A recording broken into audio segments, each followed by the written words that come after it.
Masyarakat Hindu, khususnya yang ada di Bali, sangat berpegang teguh pada keyakinan bahwa ruang dan waktu itu sangat berpengaruh kepada kehidupan.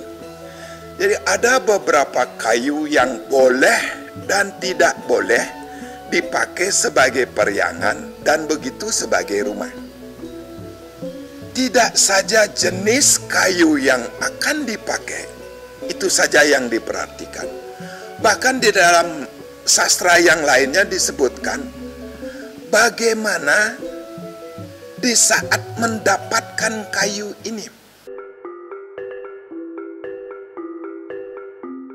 Konsep Trihitakarana pada hakikatnya adalah sikap hidup yang seimbang manusia antara memuja Tuhan, mengabdi pada sesama manusia, serta mengembangkan kasih sayang pada alam dan lingkungan. Namun bila salah satu dari konsep Trihitakarana tidak dijalankan, maka konsep tersebut akan timpang dan alam pun tidak akan harmonis. Hal itu yang tercantum dalam teks Aji Janantaka, di mana dalam lontar ini disebutkan yang mengemukakan klasifikasi jenis tumbuhan yang boleh digunakan sebagai bahan dasar bangunan, baik itu untuk tempat suci maupun rumah hunian. Umumnya teks ini hanya dipelajari oleh orang-orang tertentu, seperti para undagi dan rohaniawan. Teks ini dulu terbilang sangat rahasia, hanya orang tertentu yang mempelajari secara turun-temurun.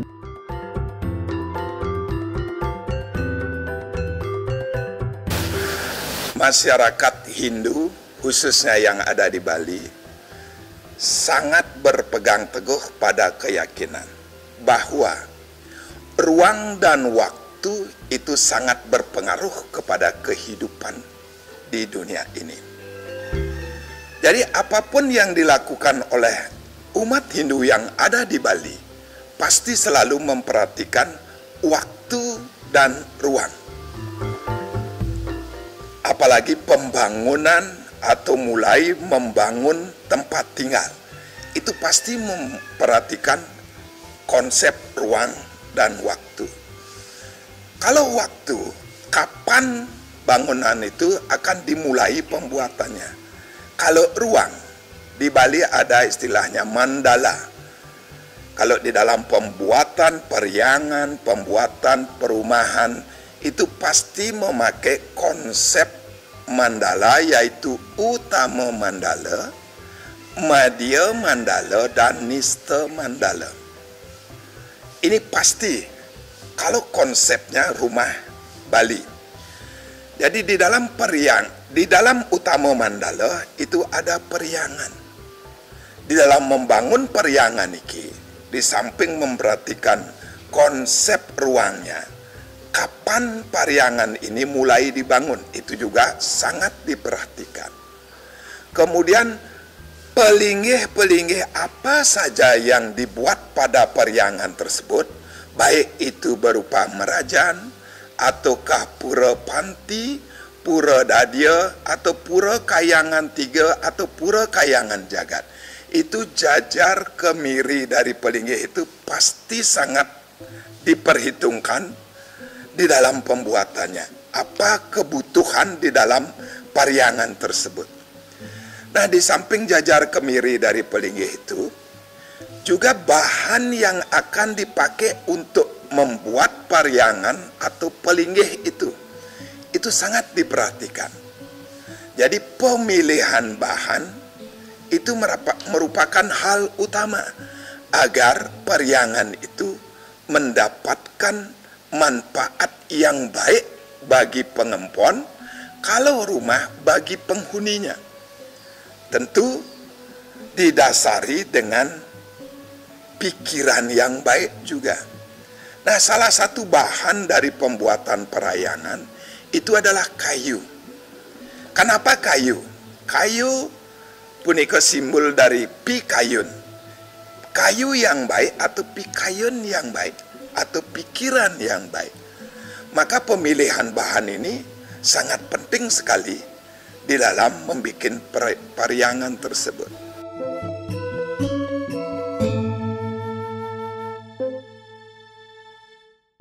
Dalam konteks budaya Bali, kasih sayang kepada lingkungan ditransformasikan dalam tindakan yang holistik, mulai dari menata parahyangan sebagai tempat umat menjalankan serada atau keyakinan dan bakti atau sujud pada Tuhan. Selanjutnya, pawongan dengan hubungan saling membantu di masyarakat hingga palemahan. Dalam teks Aji Janantaka menjelaskan, alam memberikan manusia tempat dan sumber penghidupan, maka alam sesungguhnya telah beryadnya kepada kita manusia. Karena itu, manusia pun seharusnya wajib beryadnya kepada alam. Dalam teks Aji Janantaka tertulis beberapa jenis tumbuhan yang dapat digunakan sebagai bahan bangunan suci, di antaranya pohon gempinis, bayur, dan bentawas. Kayu ini boleh digunakan untuk membangun tempat suci dan tempat tinggal. Pasalnya, masuk dalam golongan taru tigang sanak, pepohonan tiga rumpun. Disebut juga sebagai pohon sakamakama atau pohon yang dapat digunakan untuk berbagai jenis macam bangunan.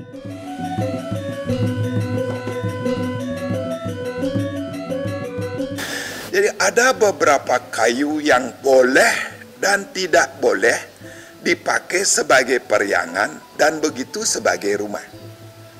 Nah, kalau titiang lihat beberapa sastra literatur yang menyebutkan tentang kayu sebagai periangan atau kayu sebagai bahan perumahan, itu ada lontar empu kuturan, ada juga lontar Aji Janantaka.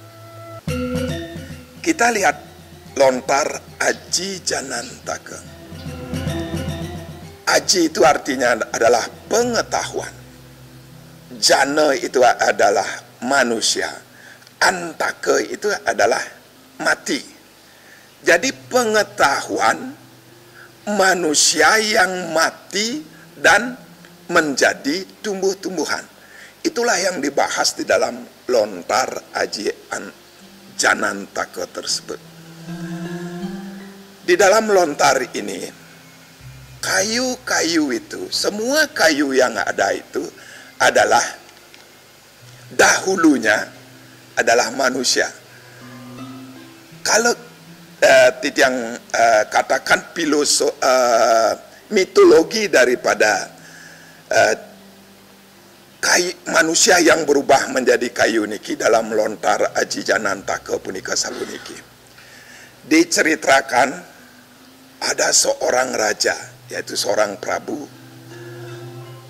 yaitu Prabu Janantaka, yaitu karena wilayahnya bernama Janantaka, jadi kerajaan Janantaka. Itu mengalami musibah dari sang raja, patihnya, dan semua pengikutnya niki mengalami musibah, yaitu mengalami sakit. Sakit yang diderita itu adalah sakit yang sangat-sangat sulit untuk disembuhkan oleh para usada pada zaman tersebut. Kalau sekarang itu penyakitnya dikenal dengan nama penyakit lepra. Kemudian pepatihnya, yaitu beryoga untuk mohon petunjuk kepada Ida Batara, yaitu Ida Batara Siwa. Akhirnya beliau mohon kepada Batara Siwa dan juga Batara Brahma. Dan tedunlah Batara Siwa itu dengan sabdanya sebagai berikut. Bahwa sakit yang diderita oleh Sang Prabu beserta pengikutnya niki sudah sangat sulit sekali untuk disembuhkan. Maka beliau memberikan lekesan kepada Sang Prabu dan juga kepada pepatih dan semua pengikutnya niki. Dengan lekesan niki kemudian disuruh untuk menelan lekesan niki dan langsung menuju ke tengah hutan yang ada sungainya. Nah, kemudian Sang Prabu beserta pengikutnya tinggallah di hutan itu yang ada aliran sungai yang sangat bagus. Pada bulan 7 hari, yaitu 1 bulan 7 hari, 42 hari itu, berubahlah Sang Prabu, kemudian pengikutnya ini menjadi tumbuh-tumbuhan. Makanya dari cerita ini, di lontar Janantaka nika, diklasifikasikan kayu itu menjadi 5 macam. Ada kayu prabu, ada kayu patih, ada kayu arya, ada kayu demung, ada kayu tumenggung. Nah, jadi kayu prabu itu adalah kayu cendana, kayu majegau, kayu nangka. Kemudian kayu patih itu adalah kayu menengan, kemudian kayu jati, kemudian kayu arya itu adalah kayu cempaka, kayu belalu, kayu sentul, kemudian kayu tumenggung itu adalah kayu bayur, kayu demung itu adalah kayu top. Nah, inilah di dalam lontar janan taka nikel, kayu itu diklasifikasikan menjadi 5. Kalau kita membangun sebuah merajaan, pariangan, itu sudah tentunya memperhatikan kayu yang mana yang baik dipakai untuk pariangan sesuai dengan kemampuan yang dimiliki oleh pengempuan pariangan atau pemilik daripada pemerajaan puniki.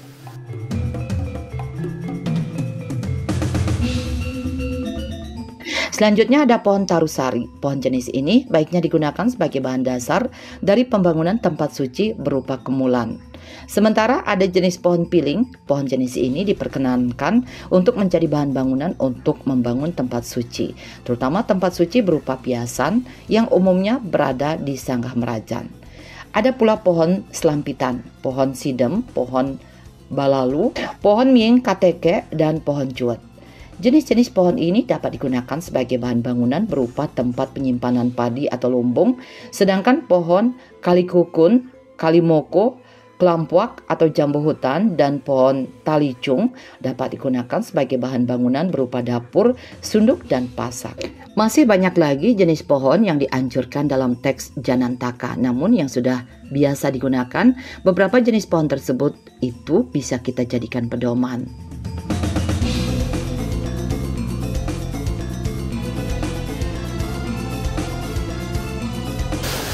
Tidak saja jenis kayu yang akan dipakai, itu saja yang diperhatikan. Bahkan di dalam sastra yang lainnya disebutkan bagaimana di saat mendapatkan kayu ini. Pasti akan memilih hari baik dan pantangan untuk memotong kayu itu. Kalau kayu itu didapat dari kebun atau tanah milik sendiri. Disebutkan di dalam padewasan itu wenten ingkel. Ingkel itu adalah larangan utawi pantangan. Ada 2 ingkel, yaitu ingkel pandakan dan ingkel jejepan. Kalau ingkel pandakan itu wong satu mina manuk taru buku. Setiap 1 minggu dia akan berubah. Di saat ingkel taru ini selama seminggu, tidak diperbolehkan menebang kayu untuk bahan bangunan, baik untuk rumah ataupun untuk periangan. Kemudian di dalam ingkel jejepan, yaitu mina taru satu patra wong paksi. Di sini sifatnya yaitu setiap hari, dia berubah setiap hari. Pada saat hari yang taru itu, di ingkel jejepan ini, itu juga hari tersebut tidak diperbolehkan memotong kayu untuk bahan bangunan, baik rumah ataupun periangan. Begitu juga sasih, kita juga perhatikan. Kapan sasih yang baik untuk memotong kayu sebagai bahan bangunan? Kalau yang tidak tahu, yang tidak pernah baca, itu mencari sasih kaulu.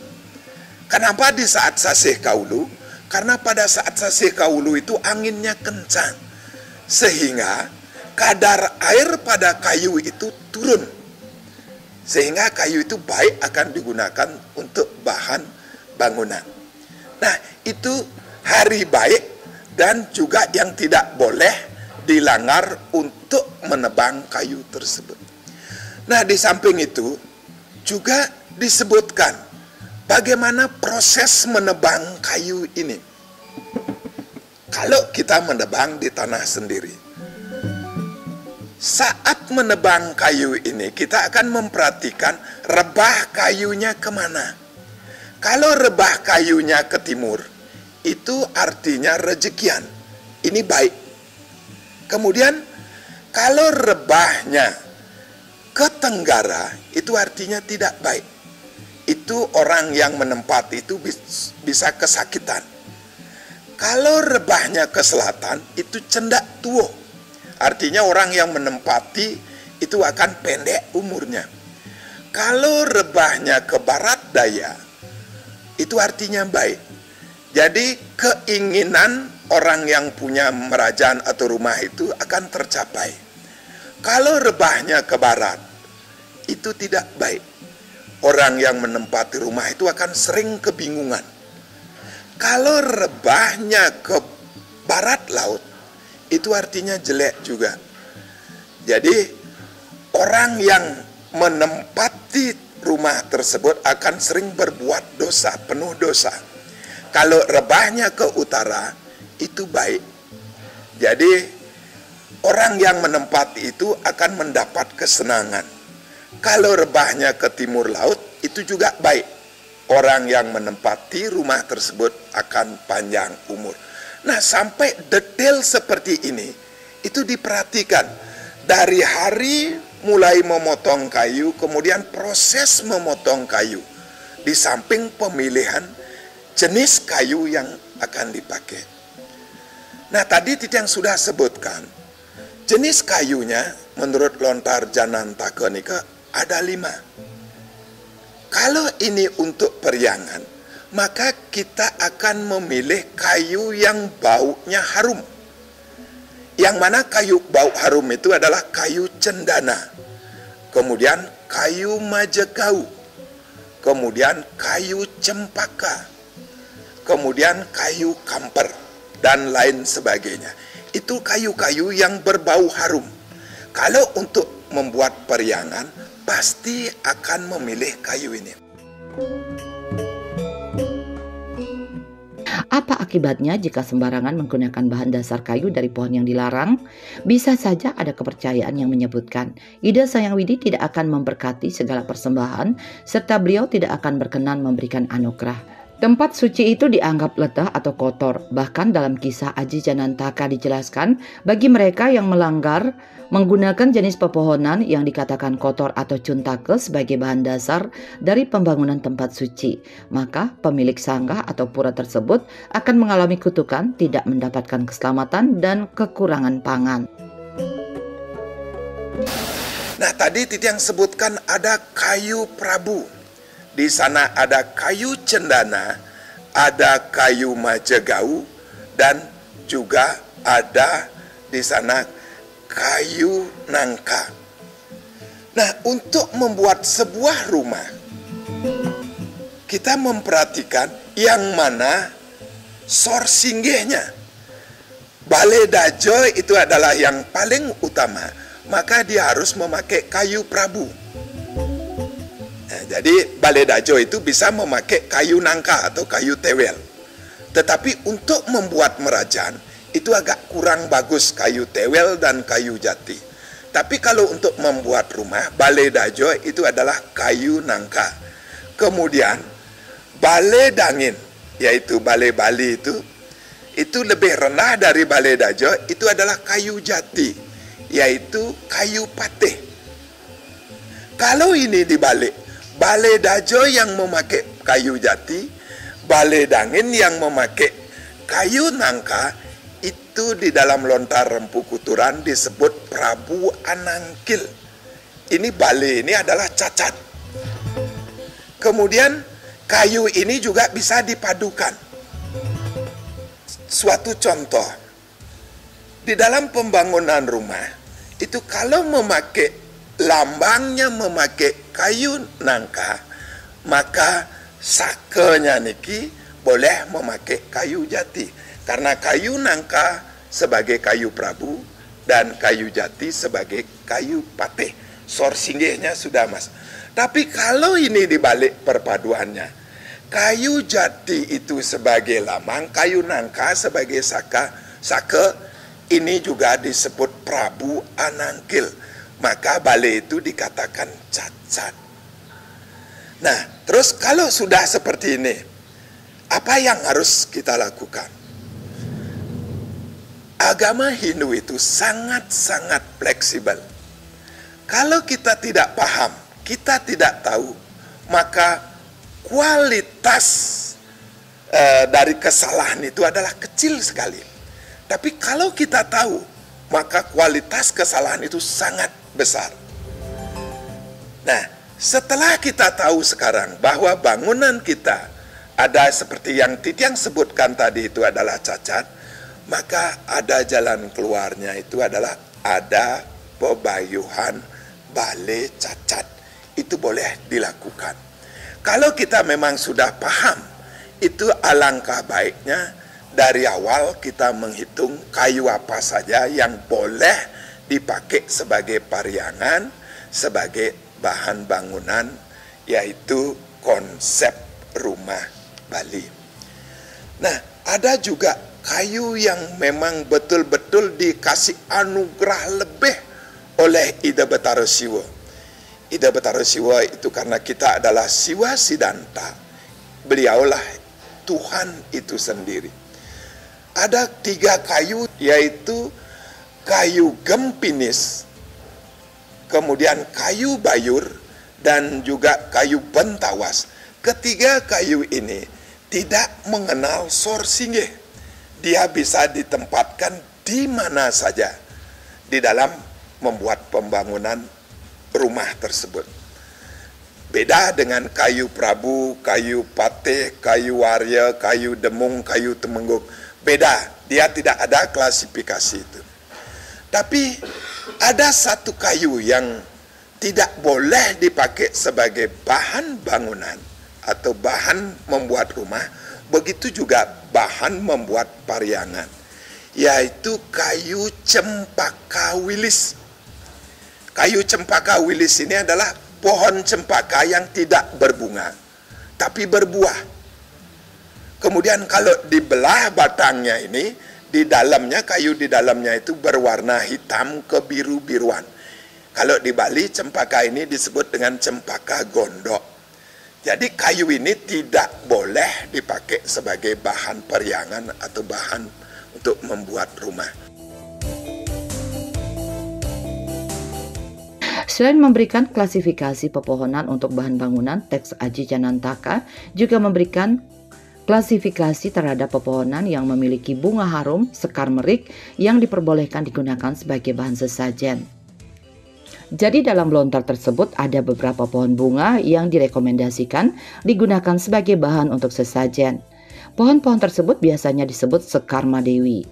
Ada beberapa pohon yang bisa digunakan dan termasuk dalam sekar madewi, yakni sandat, kenanga, kamboja, kanigara, tigaron, sebita, kembang kuning, kemoning, tiga kancu, tampak bela, katrangan, nagasari, bunga menuh, cempiring, pudak sari, pudak cinaga, pudak kalasa, sekar gambir, seruni, mitir, ratna, gadung kasturi.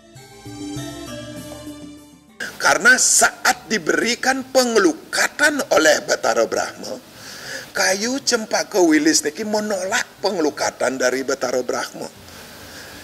Dan disebut dengan kayu kasepan juga bisa disebut nih kan. Karena dia menolak pengelukatan dari Batara Brahma. Kalau dari pemilihan, Titiang kembali, kalau pemilihan kayu pada awalnya untuk membuat rumah dan pariangan ini, kalau kayunya nih sudah mati sebelum ditebang itu juga tidak boleh dipakai sebagai bahan pariangan atau bahan bangunan. Kayu yang disambar petir itu juga tidak boleh. Kayu yang hanyut di sungai ataupun di laut itu juga tidak boleh sebagai bahan bangunan. Kayu kelapa yang bercabang itu juga tidak boleh dipakai sebagai bahan bangunan. Nah, di samping untuk membuat pariangan dan membuat rumah, ada juga untuk membuat perlingga ida betara. Kalau untuk membuat perlingga ida betara, itu kayu yang bagus adalah kayu cendana. Kemudian kayu majagau dan kayu cempaka kuning. Sesuaikan perlingga ida betara yang seperti apa yang kita buat, sesuaikan dengan kebutuhan. Maka pemilihan kayunya adalah cendana, majagau, dan cempaka kuning. Itu untuk membuat pralingga ida betara. Kalau untuk membuat barong dan rangda, itu ada kayu yang bagus adalah kayu pule. Kalau untuk membuat tapel untuk pertunjukan, itu yang bagus adalah kayu dap-dap wong. Kayu dap-dap wong itu adalah kayu dap-dap yang ada durinya. Bahkan disarankan bagi penari topeng, kalau dia sering memerankan contoh peran A atau menarikan sidakarya, maka tapel sidakarya itu disarankan bahannya adalah dari taru dap-dap wong. Karena untuk menyatukan dengan diri sang penari itu. Bisa juga kayu yang lainnya, yaitu kayu cepun Bali. Kemudian yang lainnya bisa juga memakai kayu pule untuk pembuatan tapel. Tapi kalau untuk membuat tapel celuluh, itu harus memakai kayu timbul. Karena diyakini kayu timbul ini adalah sisian ida betari yang kali kemaya. Maka untuk membuat celuluh ini yang paling bagus adalah kayu timbul. Nah, itulah beberapa kayu yang baik untuk membuat pariangan, untuk membuat rumah, untuk membuat tapel, untuk membuat rangda, dan juga untuk membuat yang lain-lainnya itu, lain jenisnya itu. Itulah dari pemilihan kayu tersebut. Karena apapun yang kita buat, kalau di awal mulainya sudah bagus, prosesnya dari pemilihan bahan dan proses pembuatannya juga bagus, pasti akan menghasilkan sesuatu yang bagus dan bermanfaat bagi diri kita yang membuat benda tersebut. Meski jenis tumbuhan yang telah terkena wabah penyakit cukil daki tidak diperkenankan digunakan menjadi bahan bangunan suci, namun masih bisa dimanfaatkan sebagai bahan bangunan tempat tinggal atau rumah. Jenis pohon yang dapat dijadikan bahan bangunan rumah meliputi nangka, pohon teges atau jati, pohon benda, tehep, pohon sentul, pentul, pohon ungu atau disebut tangi, pohon keladian, pohon kepundung, pohon buni, mawo, pohon bengkel, dan pohon pulet. Kemudian yang tidak diperkenankan digunakan sebagai bangunan, saka atau tiang adalah yang digolongkan masih kotor. Misalnya pohon bengkulitan, pohon brokan, pohon hemput hati, soca manangan sunduk, dan soca nyun lambang. Dalam lontar aji janantaka di Bali, bahan membuat arca hanya diperkenankan memakai kayu cendana, majegau, dan cempaka. Kayu ini tergolong kayu mik, yakni jenis pepohonan yang berbunga harum. Tumbuhan yang tergolong harum digolongkan berdasarkan anugerah wangsa yang diberikan oleh Ida Betara Sakti Waurau. Pemberian anugerah tersebut memperhatikan tingkat ketahanan tumbuhan jika dilihat secara ilmiah, serta dari segi fungsi dan manfaat tumbuhan sebagai bahan bangunan. Misalnya bahan pohon cendana sebagai perwujudan Sangyang Paramasiwa, majegau sebagai perwujudan Sangyang Sadasiwa, pohon cempaka putih sebagai perwujudan Sangyang Siwa Jati, Sangyang Siwa Tiga, pohon sari sebagai perwujudan Siwa Guru, dan pohon piling sebagai perwujudan Sangyang Siwa Tunggal.